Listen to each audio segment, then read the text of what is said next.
Hello friend, आज की इस वीडियो में हम डिस्कस करेंगे अ सनसेट ऑफ द सिटी। ये एक फेमस पोएम है जो कि ग्वेंडोलिन ब्रूक्स ने लिखी है। ग्वेंडोलिन ब्रूक्स एक अमेरिकन पोइट, ऑथर एंड एक टीचर थी।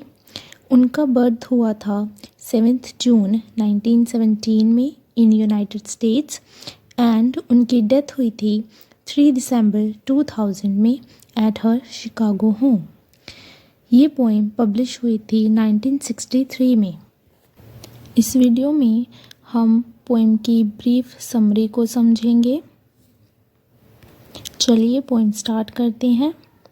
ये पोएम एक डीप रिफ्लेक्शन है और कह सकते हैं कि एक पेनफुली अफेक्टेड फीलिंग्स की रिफ्लेक्शन है। किसके बारे में? On aging and the passage of time. सबसे पहले ये जानते हैं कि ये पोएम एक फेमिनिन पर्सपेक्टिव के थ्रू लिखी गई है और ये सारी पोएम हम एक विमेन के पॉइंट ऑफ व्यू से पढ़ेंगे। इस पोएम में इंसान की बढ़ती हुई उम्र और बीतते हुए समय को दिखाया हुआ है एक मिडिल एज्ड विमेन के नज़रिए से।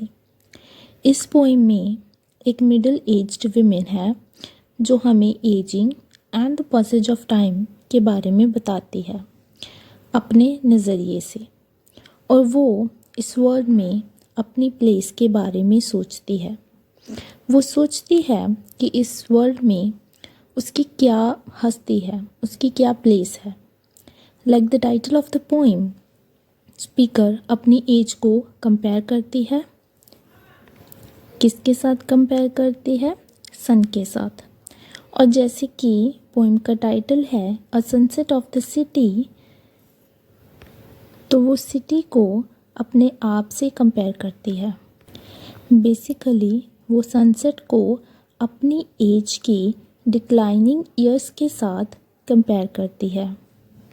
इस पोएम में मेटाफोरिकल सनसेट स्पीकर की निराशा और उसकी उदासी की फीलिंग्स और उसके अंत यानी कि डेथ, लाइफ का अंत है जो सिंबलाइज करता है। आगे स्पीकर फील करती है कि बढ़ती हुई उम्र के साथ साथ उसकी जो फिज़िकल अट्रैक्टिवनेस है वो भी फेड होती जा रही है, यानी कि ढलती जा रही है, और वो अब मेंस की जो डिज़ायर्स हैं उसका ऑब्जेक्ट नहीं रही। यानी कि अब जो मेन हैं वो उसमें कोई भी इंटरेस्ट नहीं दिखा रहे हैं, क्योंकि उसकी जो अट्रैक्टिवनेस है, जो उसकी अट्रैक्टिव बॉडी थी, वो अब बढ़ती हुई उम्र के साथ फेड होती जा रही है। And now she has filled with mixed emotions of bitterness and resignation. असल में जो हमारी स्पीकर है वो इस रियलिटी को एक्सेप्ट नहीं कर पा रही है। आगे पोएम में स्पीकर ये एक्नॉलेज करती है कि उसके बच्चे जो हैं वो किसी समय उस पर डिपेंडेंट थे, निर्भर थे। वो अब बड़े हो चुके हैं, लाइफ में आगे बढ़ चुके हैं, और उन्होंने अपनी माँ यानी कि जो विमेन है इस पोएम की स्पीकर है, उसको एम्प्टीनेस यानी कि खालीपन की फीलिंग्स के साथ पीछे छोड़ दिया है। हमारी स्पीकर ये फील करती है कि उसके बच्चे उसे एम्प्टीनेस की फीलिंग्स के साथ पीछे छोड़कर खुद आगे बढ़ गए हैं।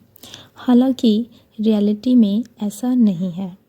स्पीकर जो है वो अपने पास्ट को छोड़ना नहीं चाहती, वो अपने पास्ट में जी रही है और वो रियलिटी को एक्सेप्ट नहीं कर पा रही है। Later in the poem speaker जो है वो सोसाइटी में अपने रोल को सवाल करती है। सोसाइटी में जो उसकी प्लेस है, जो उसका रोल है, वो उसको लेकर सोसाइटी से सवाल करती है, समाज पर सवाल करती है। किस समाज पर सवाल करती है? जो यूथ और अपीयरेंस यानी कि अट्रैक्टिवनेस को सबसे ज़्यादा महत्व या फिर इम्पोर्टेंस देता है। जहाँ पर जिस सोसाइटी में हमारी स्पीकर रह रही है वहाँ पर अपीयरेंस और यूथ ज़्यादा वैल्यूएबल है अबव ऑल एल्स। ठीक है, तो वो इस समाज में अपने रोल को लेकर, अपनी प्लेस को लेकर क्वेश्चन करती है। डिस्पाइट द मेलनकॉलिक टोन, उसके उदासी भरे लहजे के बावजूद भी जो स्पीकर है उसकी आवाज़ में एक डिफेंस है, यानी कि विरोध, जिसकी झलक हमें इस पोएम में दिखाई देती है। Then she acknowledges the inevitability, speaker इस चीज़ को एक्सेप्ट करती है कि जो हमारी एज है वो टाइम के साथ साथ बढ़ेगी ही। अगर आज जवानी है तो कल बुढ़ापा आएगा ही, एंड ये फिक्स है। Aging is an inevitable part of our life. इसके साथ साथ हमारी जो स्पीकर है वो डेस्पेयर यानी कि निराशा का शिकार होने से भी रिफ्यूज़ करती है। वो इस हार्श रियलिटी को एक्सेप्ट करती है विदाउट एनी डेस्पेयर। वो सीज़न जो कि बदलते रहते हैं उनको हमारी एज की तरह दिखाती है। वो चेंजिंग सीज़न की ब्यूटी को रिकॉग्नाइज करती है, उसे इंजॉय करती है, और इसके साथ साथ वो विजडम जो कि उसे लाइफ के एक्सपीरियंसेस से मिली है उसे भी रिकॉग्नाइज करती है। Gwendolyn Brooks, the poetess of this poem, अपने masterful use of language and imagery के साथ एक पावरफुल एंड रिलेटेबल पोर्ट्रेट पेश करती है एक विमेन का, जो रियलिटीज़ ऑफ एजिंग से रिलेट करती है। Through the character of that women, जिसके पॉइंट ऑफ व्यू से सारी पोएम एक्सप्लेन की गई है, ग्वेंडोलिन ब्रूक्स हमारी पोएटेस रियलिटीज़ शो करती है। कौन सी रियलिटीज़ शो करती है? Reality of ageing and reality of the passage of time.